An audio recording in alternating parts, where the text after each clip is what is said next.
सैयद जवाद, इस आतंकी घटना को लेकर के भारत में कोई कंफ्यूजन नहीं है, हर मुसलमान इसकी निंदा कर रहा है।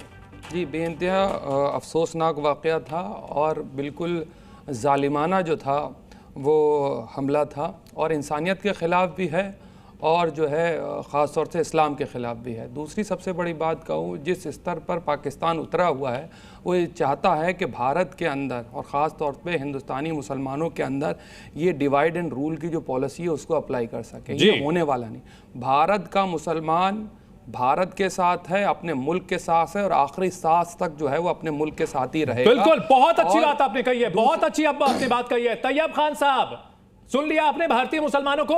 अब यह बताइए कि इंसानों को, वहां पर बेगुनाह इंसानों को कत्ल किया गया, इसके ऊपर भी पॉलिटिक्स की जा रही है पाकिस्तान की ओर से। यह कहा जा रहा है कि भारत सरकार ने कराया। पाकिस्तान में कोई भी पॉलिटिक्स नहीं की जा रही, ना ही पाकिस्तान पॉलिटिक्स इस तरह की करने पे यकीन रखता है। पाकिस्तान ने हमेशा जो बराबरी की बुनियाद पे ये सारे मामलात को आगे लेकर चला है। जहाँ तक मुसलमानों को तल्लक है तो जारी बात है, वो इंडियन मुसलमान है तो अपने मुल्क के साथ देंगे, वो मुहब्बत अगर मुसलमान है तो हमारा तो साथ ही देंगे ना, अपने मुल्क के साथ देंगे। इसमें कोई अजीब बात। अरे आसिफ मुनीर, आपके भी मुल्क को बर्बाद करेंगे। वो दूसरे जनरल परवेज मुशर्रफ बनने की कोशिश कर रहे हैं, वो जो है पाकिस्तान को बर्बाद करेंगे और साथ ही साथ हिंदुस्तान की तरफ नजर उठाएंगे तो हिंदुस्तान करारा जवाब देगा। आप इस चीज को समझिए। वैसे ही आपके यहाँ खाने के जो है वांदे पड़े हुए हैं और ऊपर से आपके मुल्क के अंदर खाली जो है कटोरे के सिवा कुछ नहीं रह गया है। भाई साहब, आपको एक चीज और बता दूं, जितना आपका बजट है ना, जितना पूरा बजट है 5 लाख 5.5 लाख करोड़ रुपए का, उतना सिर्फ हमारा डिफेंस का ही बजट है। 7.5 लाख करोड़ रुपए से अधिक का बजट जो है वो डिफेंस का बजट है। आपके बजट से 11 लाख गुना जो है वो 11 गुना जो है वो हमारा बजट है। 50 लाख करोड़ रुपए का बजट है।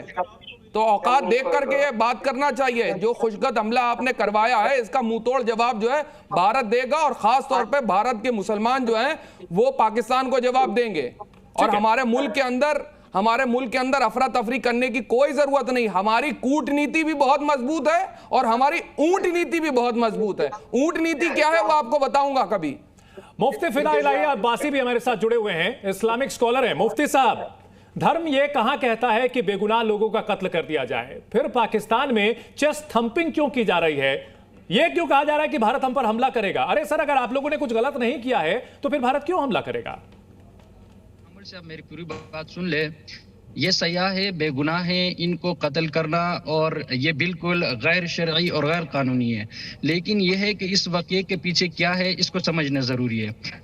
इसराइल और भारत जो रोज़-ए-अव्वल से पाकिस्तान का दुश्मन रहा है। भारत में जो भी वाक़यात होते, चाहे वो पहलगाम का हो या पठानकोट हो या वहाँ कोई मक्खी भी मरते, वो कहते कि पाकिस्तान की एजेंसी ने की और पाकिस्तानी एस्टेब्लिशमेंट ने किया।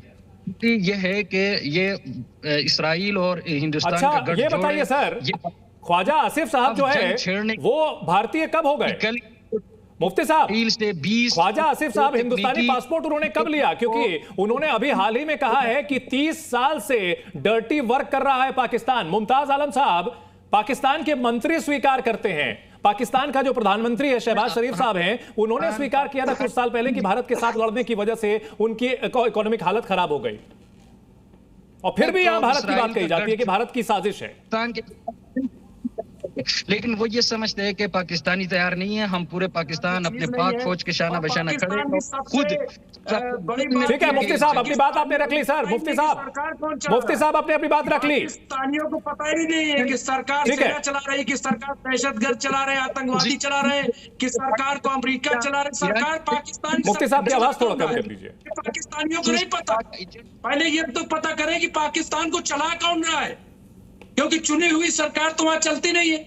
वहां चुनाव नाम की तो कोई चीज है नहीं, डेमोक्रेसी नाम की तो कोई चीज है नहीं, और वहां आतंकवादी जो है खुल्लम खुल्ला घूमते हैं और सरकार जो है वो तमाशाई बनी रहती है। इसलिए कम से कम भारत जैसे पड़ोसी मुल्क से सीखो तो कि हुकूमत कैसे चलाई जाती है, हुकूमत को कैसे आगे लेके चलना चाहिए। कम से कम इतना तो सीख लो।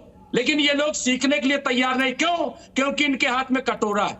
इन कभी अमेरिका के सामने, कभी चीन के सामने, जहां इनको लगता है, और फिर उन्हीं के इशारे पर ये काम करते हैं। ये तो इनकी हालत है। इस तरह से कोई मुल्क जो है वो कभी तरक्की नहीं कर सकता है।